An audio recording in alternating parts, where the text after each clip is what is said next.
અને હવે જોઈએ સમાચારો વિસ્તારપૂર્વક તો ઉત્તરાખંડમાં ભાવનગરના 38 જેટલા પર્યટકો ફસાયેલા છે કે જેઓ ગંગોત્રી કે ચારધામની યાત્રાએ ગયા હતા। ધરાલીમાં વાદળ ફાટવાની જે ઘટના બની તેમાં ગુજરાતના અને એમાં પણ ભાવનગરના 38 જેટલા પર્યટકો હતા તે અટવાઈ ગયા છે। ગંગોત્રી નજીકની હોટેલમાં આ 38 પર્યટકો સુરક્ષિત છે, તેમની સાથે વાતચીત કરવામાં આવી રહી છે, જેમાં ભાવનગરના કુલ 34 છે અને પાલીતાણાના 3 પર્યટકો છે, જ્યારે હનુભા લીમડાનો એક વ્યક્તિ ઉત્તરાખંડમાં હાલમાં ફસાયો છે। તો 38 જેટલા ભાવનગરના જે પર્યટકો જે ઉત્તરાખંડમાં ફસાયેલા છે તેઓ ગંગોત્રી નજીક એક હોટલમાં રોકાયેલા છે, તેમની સાથે વાતચીત થઈ રહી છે અને તેઓ હાલમાં સુરક્ષિત છે। પરિસ્થિતિ જેવી જ હાલમાં અનુકૂળ થશે ત્યારબાદ તેઓ પરત આવશે, પરંતુ હાલમાં ઉત્તરાખંડના ધરાલીમાં જે વાદળ ફાટવાની ઘટના બની હતી જેમાં કેટલાય ગુજરાતીઓ ફસાયા હતા, જે ગુજરાતના અલગ અલગ જિલ્લામાંથી ચારધામ યાત્રાએ ગયા હતા। ભાવનગરના આ 38 મુસાફરો જે યાત્રીઓ છે જેના દ્રશ્યો અત્યારે આપ સંદેશ ન્યૂઝ પર જોઈ રહ્યા છો, માત્ર કે તેઓ પણ ફસાઈ ગયા હતા, પરંતુ હાલમાં ગંગોત્રી નજીક એક હોટેલ આવેલી છે જેમાં તમામ પ્રવાસીઓ હાલમાં સુરક્ષિત હોવાનું સામે આવ્યું છે। આ યાત્રિકો સાથે વાતચીત પણ થઈ રહી છે, તેમના મિત્રો સાથે, તેમના પરિવારજનો સાથે, અને સતત સંપર્કમાં છે અને હાલમાં સુરક્ષિત છે।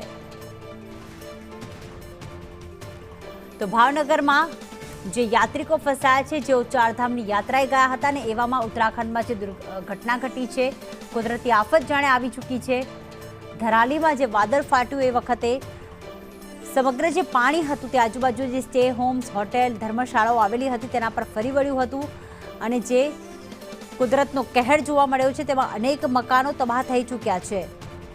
જેમાંના જે પર્યટક છે હિતેશભાઈ રામે જે અમારી સાથે ફોનલાઈન પર જોડાઈ ગયા છે। હિતેશભાઈ નમસ્કાર, સ્વાગત છે આપનું। હિતેશભાઈ, ધરાલીમાં જ્યારે આ ઘટના બની હતી વાદળ ફાટવાની, એ સમયે આપનું જે જથ્થો હતો, જે આટલા તમારા 38 જેટલા પ્રવાસીઓ હતા, કઈ જગ્યાએ હતા અને એ વખતે કેવી પરિસ્થિતિ હતી?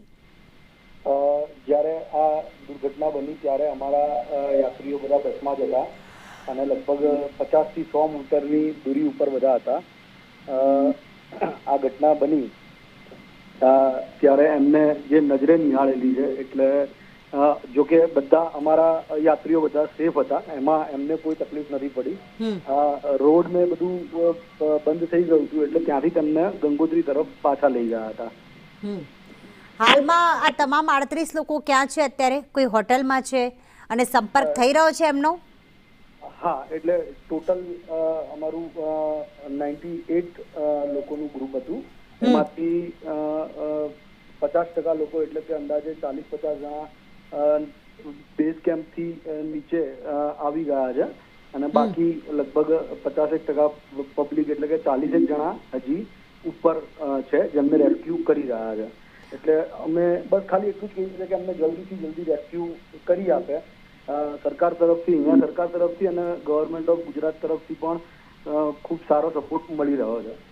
બિલકુલ, આભાર અમારી સાથે વાત કરવા બદલ હિતેશભાઈ। તો જે પ્રમાણે એમણે કહ્યું કે લગભગ 90 થી 98 લોકો જે છે એક સાથે એક જથ્થામાં ફરવા માટે ગયા હતા, ચારધામની યાત્રાએ ગયા હતા।